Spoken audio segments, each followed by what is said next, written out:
So hi friends, আমারও NTPC Yuji exam পড়েছিলাম 2026-এ 18 মে কটকে পড়েছিল ওড়িশা। তো যারা যারা নতুন যাচ্ছে বা কিরম কি যেতে হবে সেটা ভাবছে যে দেখবো কোথাও বা কিছু, সেটা আমি তোমাদের সাথে শেয়ার করব যাতে তোমাদের যেতে অসুবিধা না হয়, কীভাবে যেতে হয় না হয়, ট্রেনে বাসে যা হোক কিছু এ টু জেড আমি চেষ্টা করবো বলার। চলো সেসব দেখতে থাকো তাহলে। তো যেহেতু 10 দিন আগে সিটি ইন্টিমেশন স্লিপটা দিয়ে দেয়, তো তখন থেকে আমি ট্রেনের কোনো বুকিং টিকিট পাইনি, স্লিপারেও ছিল না। তাই ভেবেছিলাম জেনারেল যাব, বাট জেনারেল যাওয়ার জন্য 18 তারিখ সকাল সকাল রেডি হয়ে দুপুরের দিকে 3টের সময় আমার ট্রেন ছিল করমণ্ডল এক্সপ্রেস। তা হাওড়ার জন্য বেরিয়ে পড়ি। এই আমাদের চন্দনপুর স্টেশন। হাওড়া থেকে টিকিটটা কেটে দেখি প্রচুর লাইন। হ্যাঁ, তো আপনারা দেখতেই পাচ্ছেন যে কতটা ক্রাউড ছিল। হ্যাঁ, জেনারেলের জন্য এতটাই ওটা, যেহেতু চেন্নাই অবধি যেত ট্রেনটা, তাই জন্য এরকমই ভিড় ছিল। আর লাইন থাকে, অনেকটা লম্বা লাইন থাকে। ভাবলাম যে হাওড়া থেকে বাসও তো ছাড়ে, তো বাস দেখে আমি গুগল থেকে অনলাইন বুকিং করে নিলাম হাওড়া টু কটক যাওয়ার বাস। হাওড়া থেকে কটক যাওয়ার বাস বাবুঘাট থেকে ছাড়ে। চলো আমি তোমাদের ম্যাপে করে বুঝিয়ে দিই কীভাবে বাসে করে কটক যাবে। তো এই যে হাওড়া স্টেশন, আর এই যে এটা হচ্ছে হাওড়া ব্রিজ।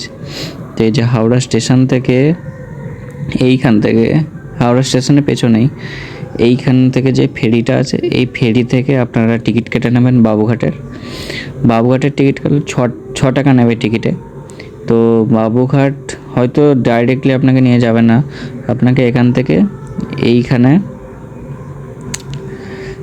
এই যে ফেয়ারলির পাশে আর একটা যেটা আছে শিপিং আপনাকে না হবে। তো শিপিং থেকে এখানে নেমে এই যে স্ট্যান্ড রোড বলে আছে, এইখান থেকে আপনি সোজা এইদিকে হেঁটে যাবেন।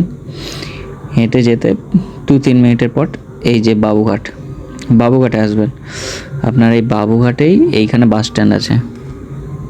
এই যে এইখানে লেখা আছে বাবুঘাট বাস স্ট্যান্ড। এইখান থেকে সব রকম বাস ছাড়ে, পুরী, কটক, ভুবনেশ্বর সব রকম বাস ছাড়ে।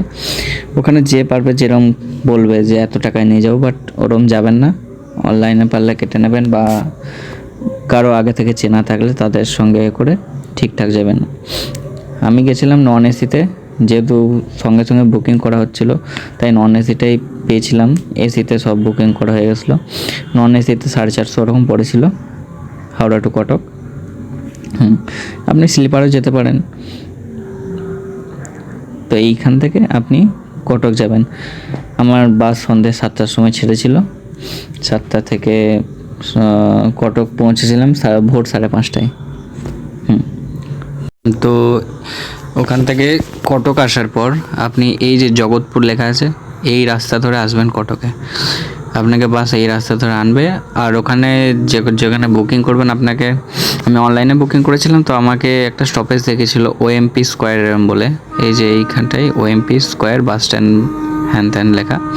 তো এইখানে আমাকে নামবে বলেছিল, তো আমি ওখানেই সিলেক্ট করেছিলাম। আর আমার পরীক্ষা সেন্টার ছিল এখান থেকে অনেকটা দূর। এখান দিয়ে রাস্তা দিয়ে যেতে ল্যান্ডমার্ক ছিল ফুলনাখড়া। এই যে ফুলনাখড়া, এই যে এসএমসি হসপিটাল ক্যাম্পাস টু বাসগুলো এইখান দিয়ে ভুবনেশ্বর চলে যায়। আর আমার এক্সাম ছিল এই যে পাশ দিয়ে এই সাইডের রাস্তাটা যাচ্ছে এইখানে, এই যে eastern academy of science and technology. আমার এক্সাম এখানে পড়েছিল। তো আমার ওএমপি স্কোয়ারে যেহেতু অনেকটা রাস্তা, আবার ওখান থেকে আমার বাস ধরার কথা ছিল, বাট ওখানে থেকে আসার পথে সেরকম কিছু বলেনি যে ওএমপি স্কোয়ারেই নামতে হবে বা কিছু, কারণ জানতাম বাস এই রাস্তা ধরে ওই দিকে যাবে। তো আমি বললাম যে ফুলনাখড়ায় নামবো। তো আমাকে এখান দিয়ে ফুলনাখড়াতেই নামালো। ফুলনাখড়াতে নামিয়ে এই যে আপনি দেখতে পাচ্ছেন এর পাশেই কটক জংশন। তো এখান দিয়ে গিয়ে ফুলনাখড়াতে নেমে এই যে এখানে আপনি ফুলনাখড়াতে নামবেন, এই জায়গাতে আপনাকে নামিয়ে দেবে। ফ্লাইওভারের পাশেই আপনাকে নামাবে। দিয়ে আর একটু এগিয়ে যাবেন সামনের দিকে এগোলে আপনি ওখান থেকে অটো পেয়ে যাবেন।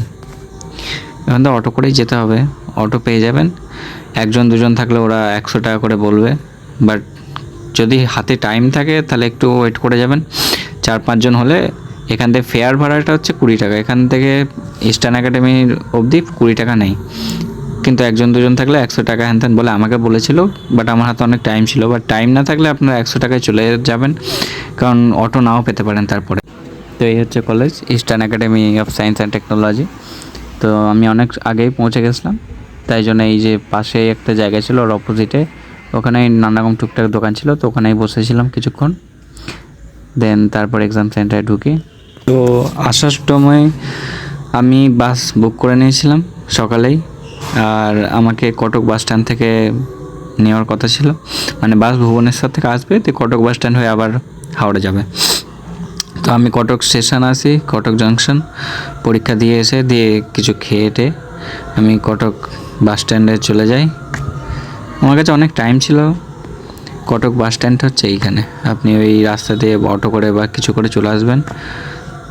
কটক বাস স্ট্যান্ডটা এখানে আসবেন, মেনলি বে 3, বে 2, বে 1 এরকম থাকে। বে 3-তে এই যে এই জায়গাটা করে হাওড়ার বাসগুলো হয়তো আসবে বা দাঁড়াবে, যেরকম যেটা থাকে এখানে থাকবেন। এই যে পুরো জায়গাটা নতুন বাস স্ট্যান্ড করেছে, আর এর ভেতরে অনেক বসার জায়গা আছে, খাওয়া দাওয়ার জায়গা আছে, আপনি রাতের খাবারও খেতে পারবেন চাইলে, চার্জ দেওয়ার জায়গা আছে, সব রকম সুবিধা আপাতত বাস স্ট্যান্ডের এই যে বড় যে বিল্ডিংটা আছে এর ভেতরে সব আছে। আপনি চাইলে এখানে চলে আসবেন, এখান থেকে আপনাকে বাসে করে তারপর নিয়ে যাবে। আর যারা ট্রেনে করে আসছেন তারা ট্রেন থেকে নেমে কটক জংশন থেকে পারলে কটক জংশন থেকে এই যে এইখানে বাদামবাড়ি আছে, বাদামবাড়ি বাস স্ট্যান্ড বা কটক বাস স্ট্যান্ড, এখানে চলে আসবেন।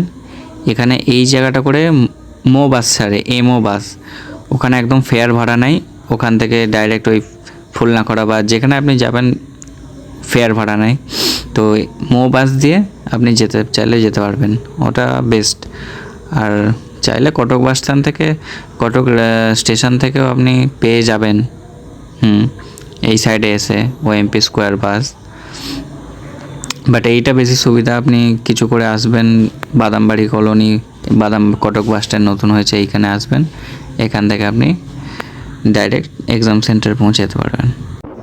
তো এই পর্যন্তই কটক যাওয়ার কথাটা তুলে ধরলাম, যে কীভাবে যেতে হবে না হবে। কারো যদি দুর্গাপুর এক্সাম সেন্টার পড়ে থাকে বা কিছু, আমাকে কমেন্টে জানাতে পারবেন। আমার দুর্গাপুরেও পড়েছিল গ্র্যাজুয়েট এক্সামটা, তো আমি সেটাও আপনাদের পারলে একটা ভিডিও বানিয়ে দেবো। যদি কারো পড়ে থাকে আমাকে কমেন্টে জানাতে পারবেন। আর কারো কটক যাওয়া নিয়ে কোনো ডাউট থাকলে আমাকে জানাবেন অবশ্যই।